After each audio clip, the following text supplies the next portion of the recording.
It is January 20th, 2026. And if you've been anywhere near the energy headlines lately, or, frankly, just scrolling through your feed, the vibe is unmistakable. Oh, absolutely. We're supposedly smack in the middle of the U.S. nuclear renaissance. You could feel the momentum. We've got new laws, massive promises coming out of the White House. And these giant data centers practically begging for clean baseload power. Exactly. It definitely feels like a moment, doesn't it? The optimism is palpable. But, and I hate to be the one to rain on the parade so early in the deep dive. Uh-oh. There is a very large, very dark cloud sitting on the horizon that almost nobody in the industry wants to acknowledge. Which is exactly what we need to unpack today. Because on paper, everything looks, well, invincible. We have the ambition, we have the legislation. But when we started peeling back the layers for this deep dive, we kept running into this central irony. I know what you're going to say. It's the one thing that keeps popping up. The United States is currently policy-rich, but hardware-poor. That's the most concise way to put it. Policy-rich, hardware-poor. We have the legislative software. Laws are great. But we are missing the industrial hardware to actually execute the vision. And the scary part is, we might be about to walk into a buzzsaw. There's a lot of chatter, and we're seeing this in multiple analyses, about the European Union preparing what analysts are calling a trade bazooka. Right. While Washington is hyper-focused on domestic tax credits, the real threat to this nuclear comeback might actually be a catastrophic breakdown in transatlantic trade. And we tend to view nuclear power as this strictly national issue, right? We think about national security, domestic energy independence. Of course. But the reality is the modern nuclear industry is globalized, deeply globalized. If we get into a trade war with Europe, it's not going to look like a sudden explosion. It's going to look like a slow strangulation. Slow strangulation. That is a vivid, albeit disturbing image to start our Tuesday with. But let's get into the mechanics of that. Our mission today is to explore exactly how a trade dispute with our allies in Europe could turn this American nuclear comeback into a house of cards. Yeah. We're talking about cutting off the vital organs of the industry, the heavy forgings, the systems, the services. Exactly. The things you actually need to build a power plant as opposed to, the permits to operate one. So let's start with the mirage. Because if you just look at the legislation, you'd think the U.S. was bulletproof. I mean, looking at the run-up to 2026, things have been good. To be fair, the tailwinds entering 2026 have been incredible. We have to give credit where it's due. The Advance Act of 2024 was a genuine game changer. Refresh our memories on that one, because that was the big bipartisan win, right? Huge win. It slashed the Nuclear Regulatory Commission's licensing timelines, which was a major bottleneck. It waived fees for advanced reactors. It was basically hanging a sign on the door of the NRC saying, "We are open for business." It really was. It shifted the regulator's mission to not just protect the public, but to actually enable the efficient licensing of new tech. And it wasn't just Congress. We saw President Trump's executive orders in 2025 really double down on this logic. Right. The target he set, 200 gigawatts of new capacity by 2050, is massive. Just to give you context, that is effectively doubling, maybe even tripling our current capacity. Wow. And those orders were specifically designed to shield domestic uranium from foreign dominance. The signal to the market was unmistakable. Build, build, build. And the market listened. I mean, look at the numbers we're seeing. We have nearly 4 gigawatts of U.S. small modular reactor or SMR projects announced. We have restarts like Palisades. That's an 800-megawatt facility aiming to be back on the grid this year. I mean, bringing a dead plant back to life, that feels like we are back. It feels like a resurrection. But here is the hardware-poor reality check. Despite all that paperwork, despite all those press releases, how many gigafactories for nuclear components have actually put a shovel in the ground in the U.S.? I'm assuming since you're asking with that tone, the answer is not many. The answer is zero. Zero gigafactories stated. We have lots of announcements, lots of concept art, but no new industrial cathedrals being built yet. And here is the stat from the stack that should keep utility CEOs awake at night. Okay. The entire ecosystem, we're talking heavy forgings, instrumentation and control systems, maintenance, it relies 80% on imports. 80%. 80%. And a massive chunk of that comes directly from Europe. So wait, this American Renaissance is basically a European assembly project. To a large extent, yes. We are assembling European components on American soil. That works fine when everyone is getting along. Globalization is great when friends are friendly. Exactly. But that brings us to the European chokehold. The bazooka. Bazooka. This is the term circulating in Brussels for the EU's potential retaliatory tariffs. The context here is that if the U.S. pushes too hard on, say, protectionist trade policies and other... Maybe autos, maybe steel, the EU hits back. And they don't hit back randomly. They target metals, machinery, and services. Okay, let's get specific here. Because I think when people hear machinery, they picture, I don't know, nuts and bolts, maybe some wiring. What are we actually talking about? We are talking about the absolute heaviest of heavy industry. The most critical vulnerability is heavy forgings. What qualifies as a heavy forging? We're talking about these massive steel components, over 10,000 tons of specialized, ultra-high-quality steel. These become the reactor pressure vessels, the steam generators. The hearts of the nuclear plant. They are the hearts. They have to withstand extreme pressure and radiation for 60, maybe 80 years. You can't have a flaw in them. Yeah, we don't make those here, I feel like. Yeah. We're America. We make steel. We make steel, but we don't make those. We lost that capacity decades ago. There is effectively no domestic capacity for these ultra-large components. So who do you call? If you want a reactor vessel today, you are calling Framatome in France, or maybe Japan or South Korea. But France is the dominant player here. Framatome. I keep seeing that name in the reports we read. How deep is their reach? You cannot overstate their dominance. It's not just the big metal pieces. Framatome fabricates fuel for 1/3 of the entire U.S. nuclear fleet. 1/3. 1/3. They supply the instrumentation and control the I&C systems. The nervous system of the plant. Think of it as the central nervous system, yeah. Yeah. It tells the operators what is happening inside the core. They handle cybersecurity systems. They service plants that power 36 million American homes. Wow. So 1/3 of our fleet is running on French fuel and French tech. That seems precarious if we start a trade war. It is deeply precarious, and it's not just them. You have Orano USA. They handle the back-end dry casks, waste logistics. They have over $1 billion in embedded contracts in the U.S. These companies are just woven into the fabric of our grid. They are. So walk me through the scenario. The EU decides to pull the trigger on this bazooka. They slap tariffs on steel, aluminum, whatever. What actually happens to a U.S. project? Does it just get more expensive? Well, yes. First step is cost. The World Nuclear Association analysis suggests steel and aluminum tariffs alone would inflate component costs by 10 to 20%. That hurts. 10 to 20% is not nothing. No. But the cost isn't even the worst part. It's the timing. It's the schedule. If you suddenly have to shift suppliers, or if you get hit with new quality assurance checks, QA checks, because of a trade dispute, you are looking at adding 12 to 18 months to your timeline.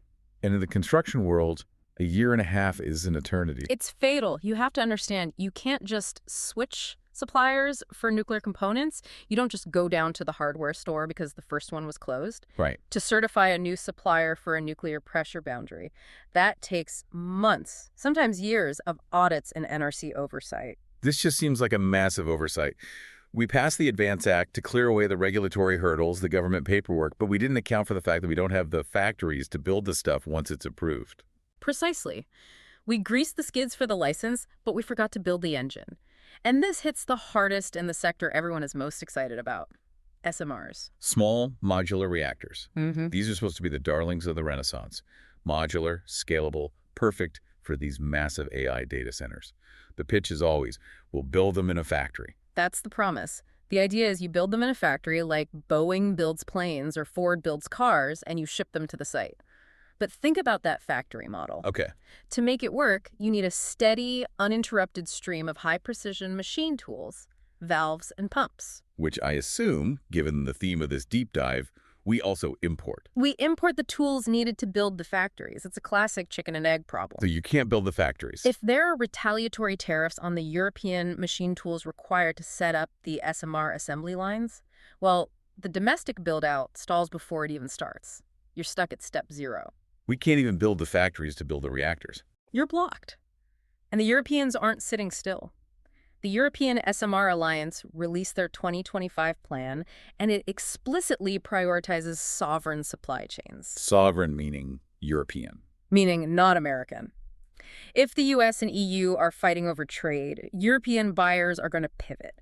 They'll look at the Korean AP300. They might even look at Chinese tech. Which leaves the US developers where? Isolated and unable to amortize their costs. The whole point of SMRs is volume.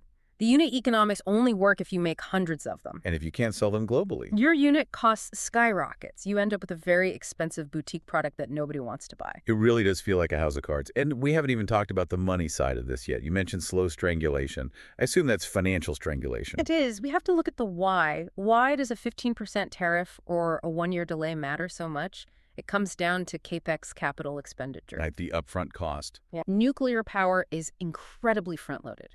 It's unique. About 70% of the lifetime cost of a plant is spent before you generate a single electron. It's all upfront cash. So you're borrowing billions of dollars before you make a dime. Exactly. You are deep in the hole before you start climbing out. Now, throw in a trade war. Maybe tariffs add 10–15% to your input costs. That hurts. But the real killer... A schedule slip. A schedule slip. In the high interest rate world we're living in, and remember, rates aren't zero anymore, every year of delay effectively doubles your financing risk. Doubles, just from a delay. It spirals out of control so quickly.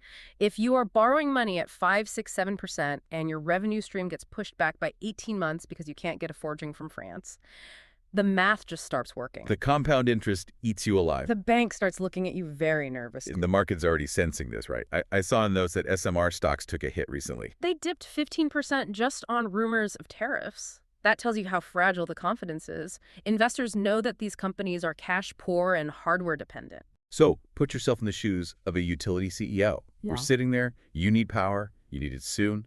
You're looking at a nuclear project that might get hit with a 20% cost hike and indefinite delays. What do? You look at your spreadsheet, you sigh, and you switch your integrated resource plan, your IRP. You build a gas peaker plant. Or solar plus batteries. Or solar plus batteries, because it's predictable. It's lower capital risk. So the renaissance ends not with a bang, but with a spreadsheet decision to build a gas plant instead. That is the tragedy of it.